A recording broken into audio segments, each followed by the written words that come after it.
Hello everyone, my name is Poonam and welcome back to my channel Smart Study with RP। So friends, आज का हमारा video संविधान से related है। संविधान की बात करी जाए तो हमारा सिलेबस चल रहा है UPSSC पेट 2022, जिसमें सबसे पहला चैप्टर था जो सिलेबस में दे रखा था। सबसे पहला चैप्टर वो था भारतीय संविधान की प्रमुख विशेषताएं।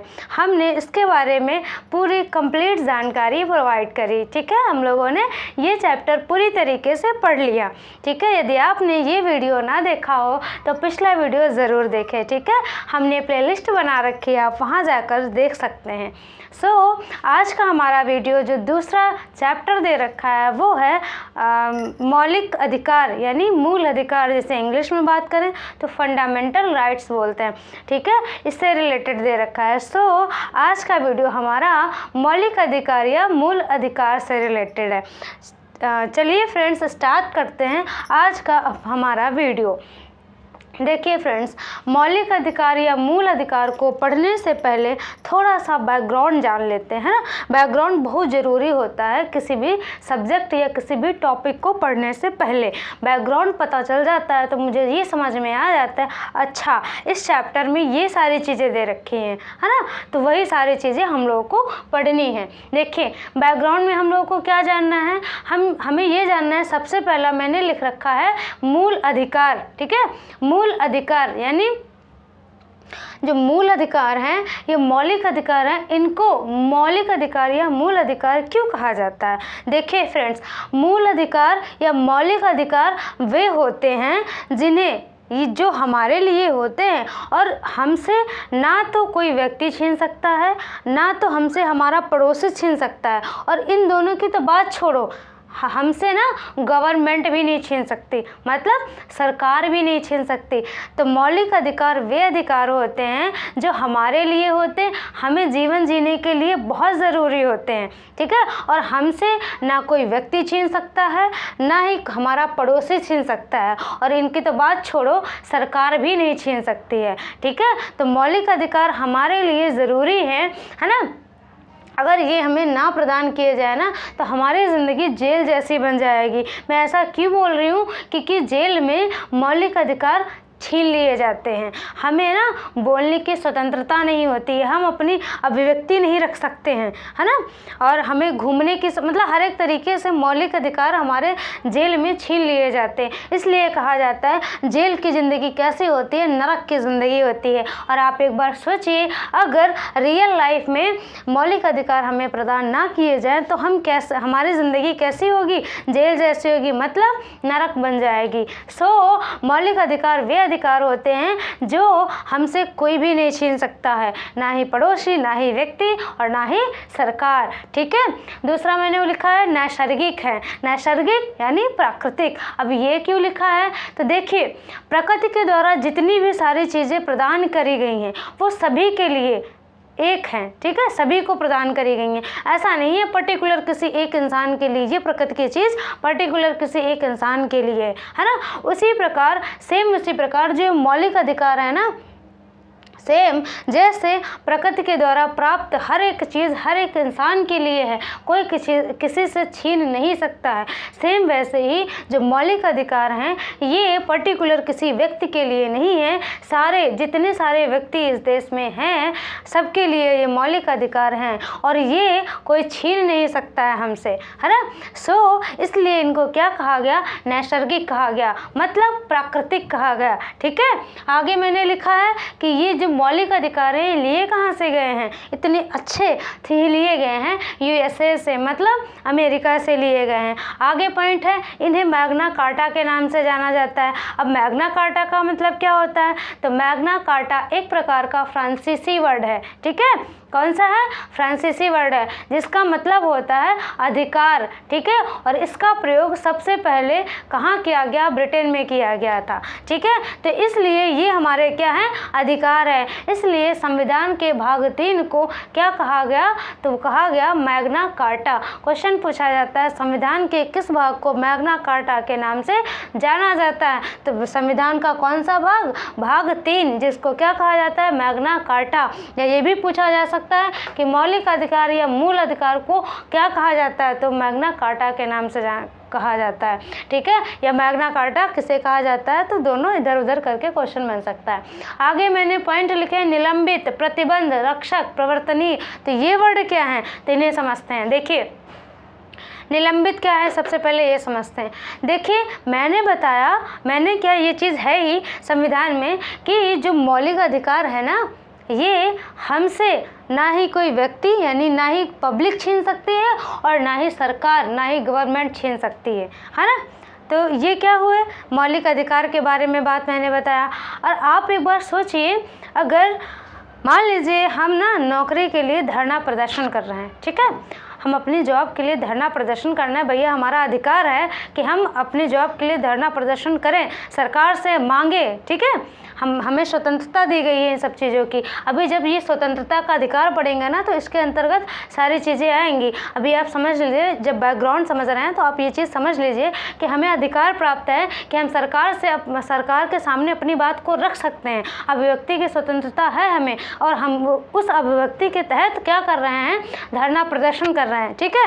और बाहर से कोई देश, मान लीजिए चीन हो गया या पाकिस्तान हो गया, कोई हो, आक्रमण कर दिया हमारे देश में, ठीक है, तो आप सोचिए उस टाइम हम क्या कह रहे हैं कि हमें जॉब चाहिए, हमें किसी से कोई मतलब नहीं है, हमें सिर्फ जॉब चाहिए, कोई आक्रमण करे चाहे जो करे। तो आप एक बार सोच के देखिए, क्या ये चीज़ यहाँ पे सही है, ये तो बिल्कुल गलत है। तो इसी चीज़ को ध्यान में रखकर संविधान निर्माताओं ने क्या किया कि मौलिक अधिकार तो तुम्हारे कोई नहीं छीन सकता है, लेकिन अगर इमरजेंसी कंडीशन वैसी पड़ी तो राष्ट्रपति क्या कर सकता है, मौलिक अधिकार को निलंबित कर सकता है, मतलब कुछ टाइम के लिए रोका जा सकता है, ठीक है। तो आपके समझ में आया होगा कि निलंबित का मतलब यहाँ पे क्या हुआ।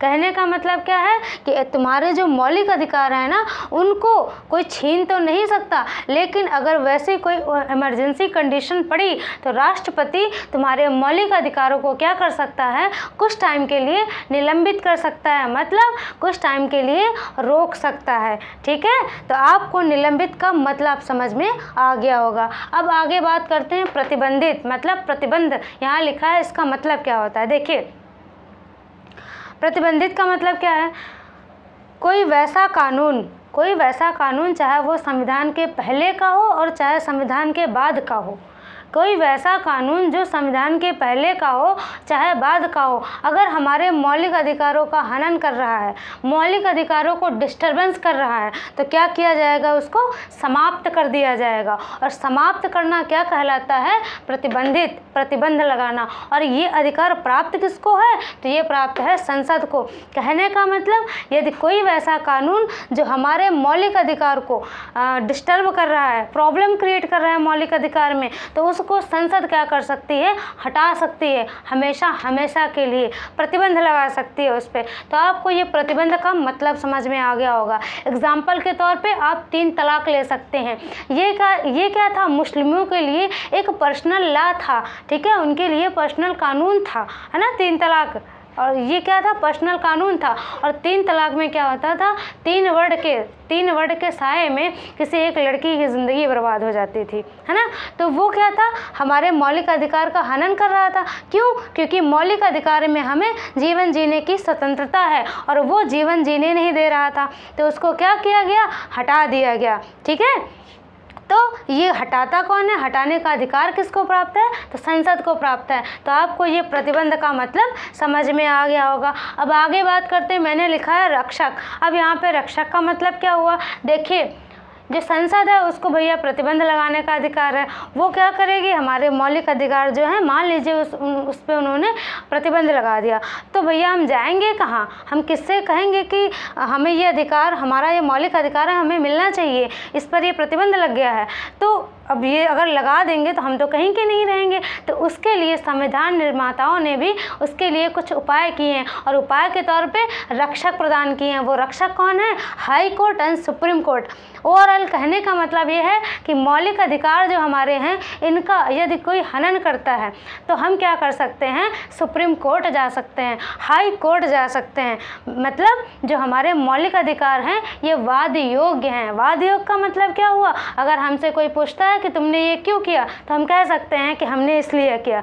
ठीक है, तो आपको समझ में आया होगा कि मौलिक अधिकार हमारे वाद योग्य हैं, और वाद योग्य हैं तो हम अगर कोई हनन करता है तो हम जा कहाँ सकते हैं? रक्षक के रूप में कौन है? सुप्रीम कोर्ट और हाई कोर्ट। ठीक है, तो ये हुआ रक्षक से रिलेटेड। आगे मैंने लिखा है प्रवर्तनी। प्रवर्तनी का मतलब यहाँ पे क्या हुआ? इन्फोर्समेंट। ठीक है, अगर किसी का कोई मौलिक अधिकार किसी का अगर सरकार छीन रही है तो हम फोर्स कर सकते हैं कि नहीं, उसका मौलिक अधिकार है, आप उसको प्रदान करिए। ठीक है, तो क्वेश्चन पूछा जाता है कि मौलिक अधिकार हमारे प्रवर्तनीय हैं, फोर्स कर सकते हैं? यस, मौलिक अधिकार हमारे प्रवर्तनीय हैं। ठीक है, सो आपको ये जो थोड़ा सा बैकग्राउंड है ना मौलिक अधिकार को पढ़ने से पहले समझ में आया होगा। एक बार और रिकॉल कर लेते हैं। देखिए, मैंने बताया मौलिक अधिकार को मौलिक अधिकार क्यों कहा जाता है? क्योंकि मूल अधिकार या मौलिक अधिकार वे अधिकार होते हैं जो एक व्यक्ति के लिए ज़रूरी हैं, और उस व्यक्ति से ना कोई इंसान छीन सकता है, कोई व्यक्ति छीन सकता है, ना ही उसका पड़ोसी छीन सकता है। पड़ोसी और व्यक्ति की तो बात छोड़ो, सरकार भी नहीं छीन सकती है। तो ऐसे अधिकार को क्या कहा गया? मौलिक अधिकार कहा गया। ठीक है, और इन्हें नैसर्गिक या प्राकृतिक कहा जाता है। उसका कारण क्या है? जिस प्रकार प्रकृति के द्वारा प्राप्त हर एक चीज़ हर एक इंसान के लिए है, कोई छीन नहीं सकता, वैसे ही मौलिक अधिकार जो है संविधान के द्वारा प्रदान किए गए हैं हम लोगों को, हर एक व्यक्ति के लिए हैं और इसे कोई छीन नहीं सकता। इसलिए इस जो मौलिक अधिकार है इनको नैसर्गिक या प्राकृतिक कहा गया।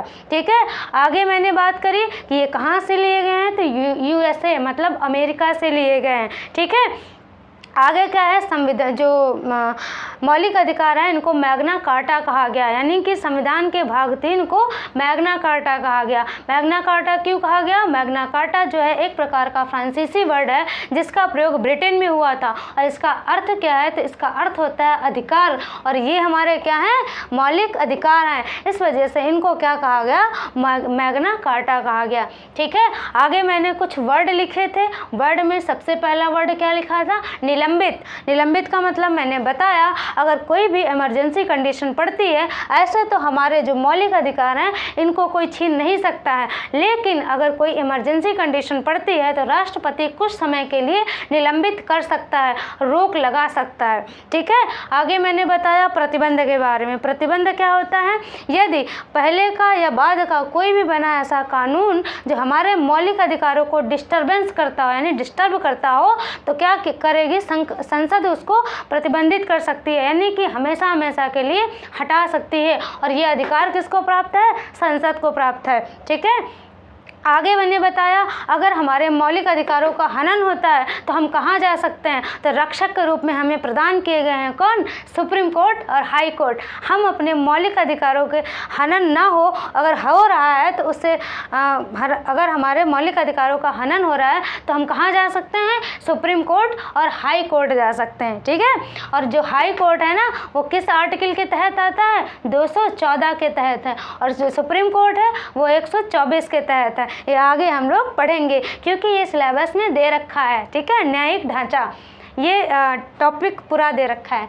अब ओवरऑल समझ में आया कि ये जो मौलिक अधिकार हैं क्या है? वाद योग्य। हम क्वेश्चन आंसर कर सकते हैं।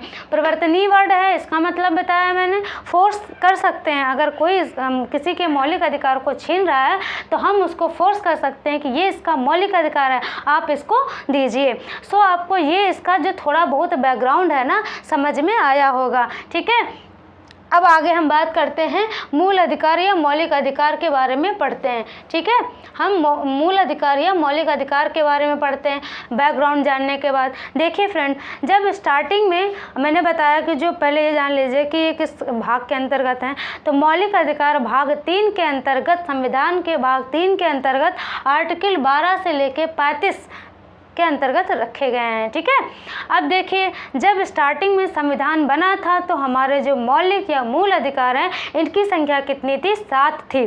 ठीक है, लेकिन प्रेजेंट टाइम पे इनकी संख्या कितनी है? 6 है। तो एक कहाँ गया? अब वो पहले समझ लेते हैं, तब 6 की बात करते हैं। जो 7वां मौलिक अधिकार था उसका नाम था संपत्ति का अधिकार। ठीक है, और संपत्ति का अधिकार था हमारा मौलिक अधिकार था। उसे क्या किया गया? 44वां संविधान संशोधन हुआ 1978 में, जिसे क्या किया गया? हटा दिया गया, और हटाकर उसे कानूनी अधिकार बना दिया गया।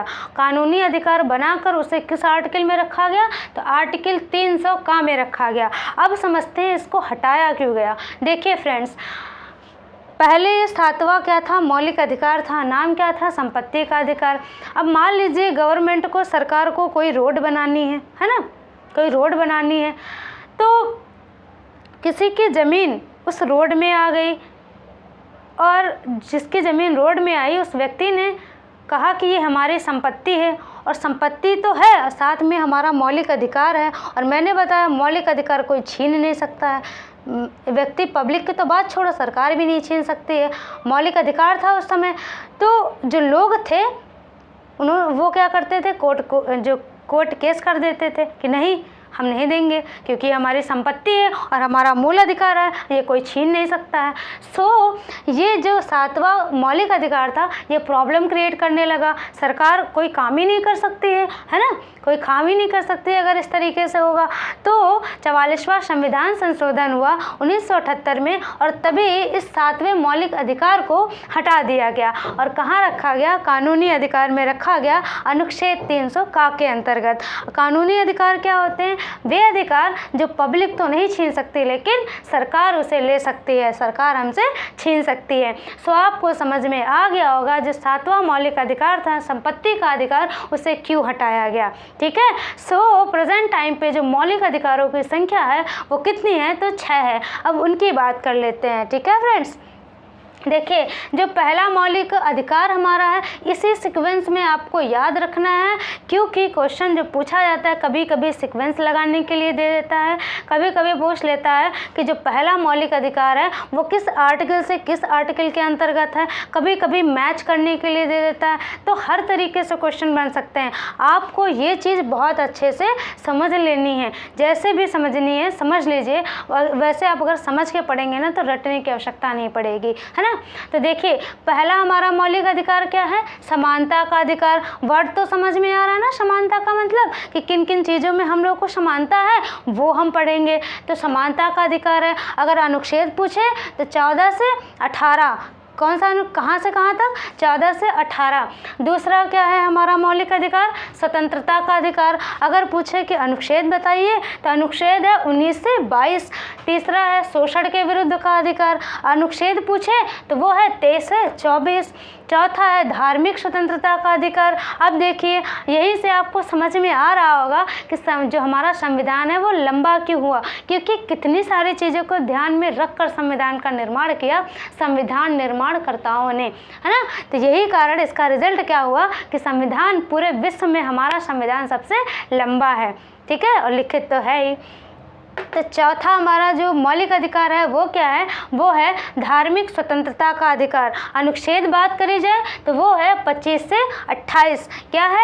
25 से 28। आगे बात करते हैं पांचवा क्या है? शिक्षा व संस्कृति का अधिकार। किसका है? शिक्षा व संस्कृति का अधिकार। और अनुच्छेद की बात करी जाए तो अनुच्छेद है 29 से 30। छठा हमारा कौन सा है? सबसे अंतिम और छठा है कौन सा? वो है संवैधानिक उपचारों का अधिकार। क्या नाम है उसका?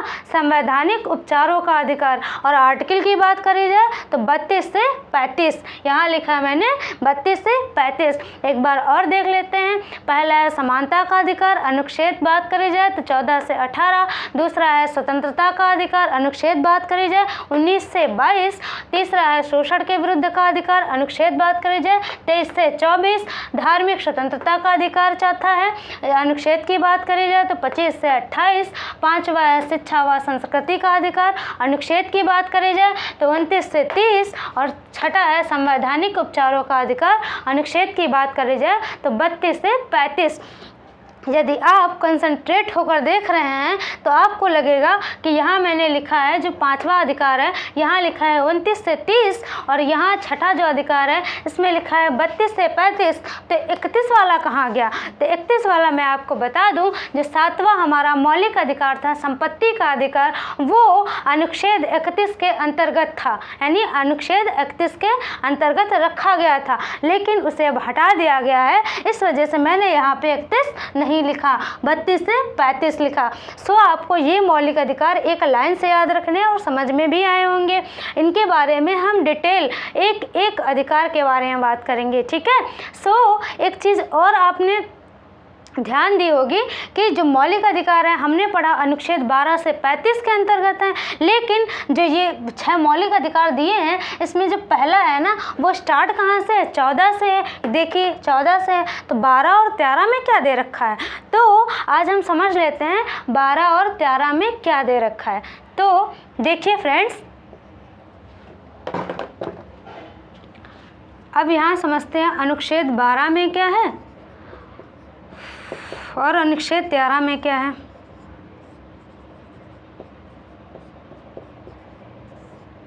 देखिए फ्रेंड, जो अनुच्छेद 12 है ना उसमें परिभाषा है। किसकी परिभाषा है? अनुच्छेद 12 में मौलिक अधिकार या मूल अधिकारों या फंडामेंटल राइट्स हैं इनकी डेफिनेशन दी गई है, ठीक है। किसकी? इनकी मूल अधिकारों की परिभाषा दी गई।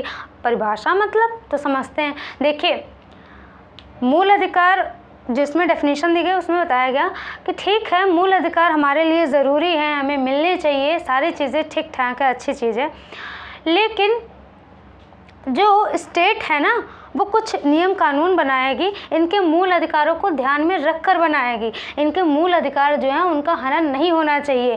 जो भी नियम कानून स्टेट बनाए वो ध्यान में रखकर बनाए कि जो भी इनके मूल अधिकार हैं उनका हनन ना हो, ठीक है। कुछ नियम कानून बनाए, कुछ रूल रेगुलेशन बनाए, ताकि जो भी जनता है ना उसके अंदर कुछ कानून का डर भी बना रहे, वरना इनको मूल अधिकार तो प्राप्त है ही, अगर डर नहीं होगा तो ये किसी को कुछ समझेंगे नहीं। आप एक बार सोचिए, अगर किसी एक घर को चलाना है तो ज़रूरी है वहाँ पे जितने लोग हैं उनको स्वतंत्रता दी जाए, लेकिन उससे भी ज़्यादा ज़रूरी है कि थोड़ा बहुत इनके अंदर डर भी हो, वरना एक घर बहुत मुश्किल है कि एक घर की तरह चले, है ना। तो उसी प्रकार अगर मुझे कोई देश चलाना है तो उसके लिए भी ज़रूरी है कि उन्हें स्वतंत्रता, जहाँ जो लोग हैं उनको स्वतंत्रता दी जाए, लेकिन थोड़ा बहुत उनके अंदर डर भी हो, ताकि कोई देश है वो सुचारू रूप से संचालित हो सके, है ना, अच्छे से वो समाज चल सके। तो उसी क्रम में जो संविधान निर्माता है ना वो अनुच्छेद 12 में जो ये मौलिक अधिकार है इनकी डेफिनेशन में कहा कि ठीक है जो इनको मौलिक अधिकार है वो तो प्रदान किए जाएंगे, लेकिन आपको ना यानी जो स्टेट है स्टेट को कुछ रूल रेगुलेशन बनाने होंगे जिसके थ्रू जो ये जनता है उसके अंदर कानून का डर बना रहे। और ये अब स्टेट की बात यहाँ पे करी गई, तो स्टेट का मतलब यहाँ पे पार्टिकुलर कोई स्टेट नहीं है, यूपी बिहार ये डॉट जो जितने सारे स्टेट हैं अपने भारत में, इनकी बात नहीं करिए। संविधान में स्टेट का मतलब पर्टिकुलर कोई स्टेट नहीं है, यहाँ पर संविधान की थोड़ी भाषा अलग है। यहाँ पर स्टेट का मतलब है सेंट्रल गवर्नमेंट, ठीक है, सेंट्रल गवर्नमेंट और स्टेट गवर्नमेंट, और जो लोकल बॉडी है ना वो क्या करेंगी, कुछ रूल रेगुलेशन बनाएंगी ताकि जो जनता है उनके अंदर कानून का डर बना रहे।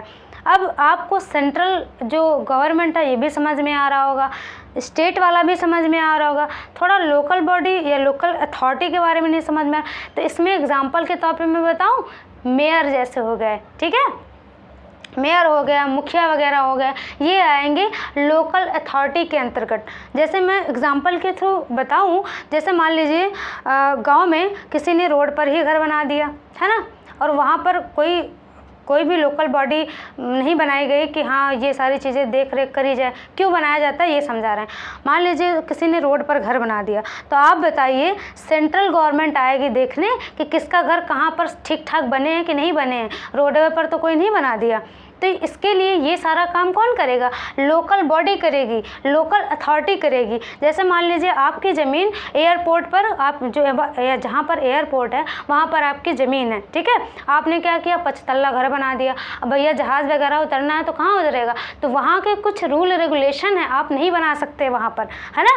तो जो एयरपोर्ट अथॉरिटी है ना, वो भी एक प्रकार का स्टेट है, ठीक है। यहाँ पे स्टेट का मतलब ये नहीं कि उत्तर प्रदेश या बिहार या जो भी स्टेट है, पंजाब वगैरह, ठीक है, ये नहीं है। यहाँ पर स्टेट का मतलब है सेंट्रल गवर्नमेंट, स्टेट गवर्नमेंट और किसकी बात करिए, लोकल बॉडी या लोकल अथॉरिटी, ठीक है। सो आपको ये चीज़ समझ में आ गई होगी कि अनुच्छेद 12 में क्या कहा गया। अनुच्छेद 12 में यही कहा गया कि मौलिक अधिकार जो हैं वो तो ठीक हैं, लेकिन जो स्टेट गवर्नमेंट है, जो सेंट्रल गवर्नमेंट है, जो लोकल बॉडी हैं, उनको कुछ रूल रेगुलेशन बनाने होंगे ताकि लोगों के अंदर कानून का डर भी बना रहे, ठीक है। तो ये हुआ किसके, अनुच्छेद 12 के अंतर्गत। अब अनुच्छेद 13 में क्या है, देखिए अनुच्छेद 13 में है अल्पीकरण। क्या है, अल्पीकरण। अब अल्पीकरण का मतलब क्या होता है, देखिए अल्पीकरण का मतलब ये है कि कोई वैसा कानून, चाहे वो संविधान के पहले का बना हो और चाहे बाद का बना हो। जैसे मैं ये बताऊं, मुझे ना अधिकार प्राप्त है कि अभिव्यक्ति, है ना, मतलब बोलने का अधिकार प्राप्त है, ठीक है, हम बोल सकते हैं, लेकिन हम गाली दे दे किसी को, अब उसको भी तो अधिकार प्राप्त है, वो गाली दे दे, तो क्या ये सारी चीज़ें ठीक हैं? बिल्कुल नहीं ठीक है। सो ये हमारा असंगत व्यवहार हुआ। अभिव्यक्ति तो थी लेकिन असंगत रूप से थी, तो ये ठीक नहीं है, तो इसको क्या किया जाएगा, हटा दिया जाएगा। सेम वैसे ही मैं यहाँ पे अल्पीकरण को समझाने के लिए ये चीज़ यूज़ कर रही हूँ। तो अल्पीकरण का मतलब क्या हुआ, कोई वैसा कानून जो पहले का चाहे हो चाहे बाद का हो, लेकिन अगर वो हमारे जो मौलिक अधिकार हैं उनको डिस्टर्बेंस करता है, उनको डिस्टर्ब करता है, तो उनको हटा दिया जाएगा, ठीक है। अब मैं इसमें जैसे देखिए, जो संविधान हमारा कब लागू हुआ था, तो लागू हुआ था 26 जनवरी 1950 को, ठीक है। लेकिन कुछ ऐसे भी कानून हैं जो पहले के बने हैं और बाद में भी लागू हैं, जैसे धाराएं वगैरह हैं, वो पहले की बनी है लेकिन अभी भी लागू है। लागू क्यों है, क्योंकि कोई प्रॉब्लम नहीं क्रिएट कर रही है ना। अगर प्रॉब्लम क्रिएट करेंगी तो हटा दिया जाएगा। अब हम दूसरा एग्जाम्पल लेते हैं, 3 तलाक वाला। जो मुस्लिम थे उनके लिए पर्सनल लॉ, ठीक है, एक कानून था जिसके अंतर्गत आता था 3 तलाक। और 3 तलाक में क्या था, मैंने बताया था कि 3 वर्ड के साए में किसी एक लड़की की ज़िंदगी या कितनी लड़कियों की ज़िंदगी बर्बाद हो जाती थी। तो आपको बताऊं, वो पहले का कानून था, ठीक है, लेकिन संविधान बनने के बाद भी लागू कर दिया गया था। अब देखिए हमारे मौलिक अधिकार में क्या है, हमें स्वतंत्रता का अधिकार है, इसके अंतर्गत अनुच्छेद 21 आता है। अनुच्छेद 21 में क्या है कि हमें जीवन जीने का अधिकार है, और 3 तलाक क्या कर रहा था, जीवन जीने नहीं दे रहा था। सो 3 तलाक में आपने सुना होगा सायरा बानो का नाम, है ना। सायरा बानो ने क्या कर दिया, कोर्ट केस कर दिया। तो जो मौलाना साहब थे भैया, वो कोर्ट में गए और जज साहब से बोले ये हमारा पर्सनल कानून है, इसे आप नहीं हटा सकते। तो जज साहब ने कहा आपने अनुच्छेद 13 नहीं पढ़ा क्या, वहाँ साफ साफ बोला गया है यदि कोई भी पहले का कानून हो चाहे बाद का कानून हो, अगर हमारे मौलिक अधिकारों का क्या कर रहा है, डिस्टर्ब कर रहा है, मौलिक अधिकारों का हनन कर रहा है, तो उसको हटा दिया जाएगा, ठीक है। और ये प्राप्त किसको अधिकार है, तो ये प्राप्त है संसद को अधिकार, ठीक है। वो हमेशा हमेशा के लिए प्रतिबंध लगा सकती है, हटा सकती है। इसीलिए जो 3 तलाक है उसको हटा दिया गया। और 3 तलाक भी 3 प्रकार का है ना। तलाक कितने प्रकार का है, 3 प्रकार का है। तलाक हसन, तलाक ए आ हसन, तलाक ए हसन, तलाक ए आ हसन और तलाक ए विद्दत। और तलाक जो 3 है ये प्रकार है ना, इसमें सिर्फ तलाक ए विद्दत को हटाया गया है, ठीक है। तो पूरी तरीके से जो 3 तलाक है उसको नहीं हटाया गया। 3 तलाक इसीलिए बोला गया कि इसमें ना पूरी तरीके से इसको नहीं हटाया गया, इसमें सिर्फ हटाया गया तो किसको हटाया गया, तलाक ए विद्दत को हटाया गया। क्यों, क्योंकि ये ज़्यादा विद्दत कर रहा था। सो आपको समझ में आ गया होगा कि अल्पीकरण का मतलब क्या हुआ। अल्पीकरण का मतलब है कोई वैसा कानून ना पहले का चलेगा और ना ही बाद का चलेगा जो हमारे मौलिक अधिकारों का क्या कर रहा हो, हनन कर रहा हो, हमारे मौलिक अधिकारों को डिस्टर्ब कर रहा हो। सो ये था पूरा संविधान निर्माणकर्ताओं की निर्माण कृति। आप समझ सकते हैं कि कितनी बेहतरीन ढंग से हमारे संविधान का निर्माण किया गया है। वरना आज के जो कंडीशन है ना, वो तो भगवान ही मालिक है। सो ये था अनुच्छेद 12 और 13। और आपको मैं बता दूं फ्रेंड्स, आज हम यहीं तक पढ़ेंगे इस वीडियो में। अनुच्छेद 12 और 13 आप देख लीजिए। उसके बाद हम जो ये 6 मौलिक अधिकार दे रखे हैं ना, इनके बारे में बात करेंगे। ठीक है, पर्टिकुलर एक मौलिक अधिकार बारे में डिटेल स्टडी करेंगे। जैसे पहला दे रखा है समानता का, दूसरा स्वतंत्रता, इन सब के बारे में बहुत ही अच्छे से स्टडी करेंगे। सो ये था हमारा आज का वीडियो। और हाँ, जो संविधान है ना, इसके लिए 2 प्यारी सी लाइनें हैं। वो लाइनें क्या हैं कि मैं तुम्हारी हर एक तकलीफ़ का मुकम्मल जवाब हूँ। मैं तुम्हारी हर एक तकलीफ़ का मुकम्मल जवाब हूँ। कभी फुर्सत मिले तो मुझे पढ़ना, मैं भारत का संविधान हूँ। सो ये 2 प्यारी सी लाइनें भारत के संविधान के लिए, जो कि बहुत ही अच्छी हैं। और ना, जो संविधान निर्माण करता है, इतनी बेहतरीन ढंग से संविधान का निर्माण किया, उनको कोटि कोटि प्रणाम। और इसी के साथ आज का हमारा वीडियो यहीं, आगे हम नेक्स्ट वीडियो में बात करेंगे जो भी हमारे 6 मौलिक अधिकार दे रखे हैं। ठीक है फ्रेंड्स, सो आपको ये वीडियो कैसा लगा? संविधान के जो मौलिक अधिकार हैं उनके बैकग्राउंड के बारे में मैंने बताया आज। ठीक है, यदि आपको पसंद आया हो तो कमेंट बॉक्स में ज़रूर बताएं, लाइक करें, कमेंट भी करें। और ना, यदि आप चैनल पे नए हैं तो चैनल को सब्सक्राइब करें, अपने दोस्तों के साथ शेयर करें और हमारे इस छोटे से प्रयास को और भी बेहतर बनाने में सपोर्ट करें। ठीक है फ्रेंड, सो कैसा लगा आपको ज़रूर बताइएगा। Thank you for watching my video friends.